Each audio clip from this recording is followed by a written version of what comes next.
కేంద్ర ప్రభుత్వం విత్తన చట్టాన్ని రూపొందించి ముసాయిదా తయారు చేసి పంపించింది. ఆ ముసాయిదా మొత్తం పరిశీలిస్తే రైతుల ప్రయోజనాలు కాపాడేందుకు చట్టంలో ఒక్క అంశం కూడా లేదు.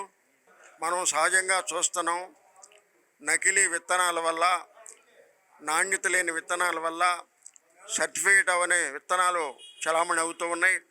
వాటి వల్ల ఏటా లక్షలాది ఎకరాలు పంటలు నష్టపోతూ ఉన్నారు.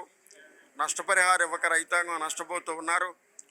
అటువంటి రైతాంగానికి నష్టాలను నివారించడానికి, నష్టపరిహారాలు ఇప్పించడానికి అవసరమైనటువంటి క్లాజు ఒక్కటి కూడా లేదు ఈ చట్టంలో.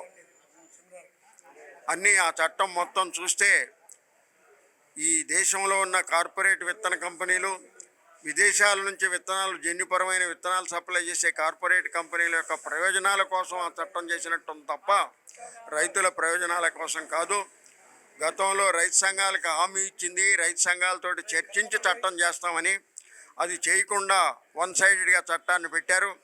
అందువల్ల ఆ చట్టాన్ని వెనక్కి తీసుకొని దేశంలో ఉన్నటువంటి సంయుక్త కిసాన్ మోర్చా రైతు సంఘాలతో చర్చించి చట్టాన్ని సమగ్రంగా తయారు చేయాలని చెప్పి ఆంధ్రప్రదేశ్ రైతు సంఘం డిమాండ్ చేస్తూ ఉంది.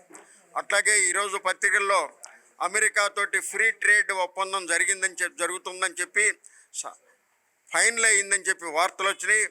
దాని ప్రకారం, ఫైనల్ అయిన వార్త ప్రకారం పాల పదార్థాలు దిగుమతి చేసుకోవడానికి, మొక్కజొన్నలు దిగుమతి చేసుకోవడానికి, ఇతర జన్యుపరమైన విత్తనాలు దిగుమతి చేసుకోవడానికి ఒప్పందం కుదిరినట్టుగా వార్తలు వచ్చినాయి.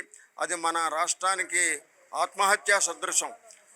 మన రాష్ట్రంలో వరి తర్వాత ప్రధానమైన ఆహార పంట మొక్కజొన్న. ఇప్పటికే మొక్కజొన్న కొనేవాళ్ళు లేక 2400 మద్దతు ధర అయితే 2000కు కూడా కొనకుండా ఇబ్బంది పెడుతూ ఉన్నారు. ఇప్పుడు విదేశీ మొక్కజొన్నల దిగుమతి అయితే మన రాష్ట్రంలో మొక్కజొన్నలు పండించే రైతాంగం తీవ్రమైన నష్టపోయే పరిస్థితి వస్తుంది. అమెరికాలో రైతులకి 52% పెట్టుబడిలో 52% సబ్సిడీలు ఇస్తారు. మన రాష్ట్రంలో ప్రభుత్వం ఇచ్చే సబ్సిడీలు అన్నీ కలిపితే 3% మించి లేవు. అందువల్ల విదేశాల నుంచి మొక్కజొన్నల కారుచౌకగా దిగుమతి వస్తాయి. అట్లాగే పాల పదార్థాలు కూడా విచ్చలమిడిగా దిగుమైతే మన దేశంలో మిగులు ఉత్పత్తి చేస్తున్నటువంటి పాల రైతులు దివాళా తీయటం తప్ప మరొక మార్గం లేదు. అందుకని ఫ్రీ ట్రేడ్ అగ్రిమెంట్లో వ్యవసాయ రంగాన్ని చేర్చడానికి వీల్లేదు. వ్యవసాయ రంగాన్ని అందులో నుంచి తప్పించాలని చెప్పి ఆంధ్రప్రదేశ్ రైతు సంఘం డిమాండ్ చేస్తూ ఉంది. వై కేశవరావు, ఉపాధ్యక్షుడు, ఆంధ్రప్రదేశ్ రైతు సంఘం.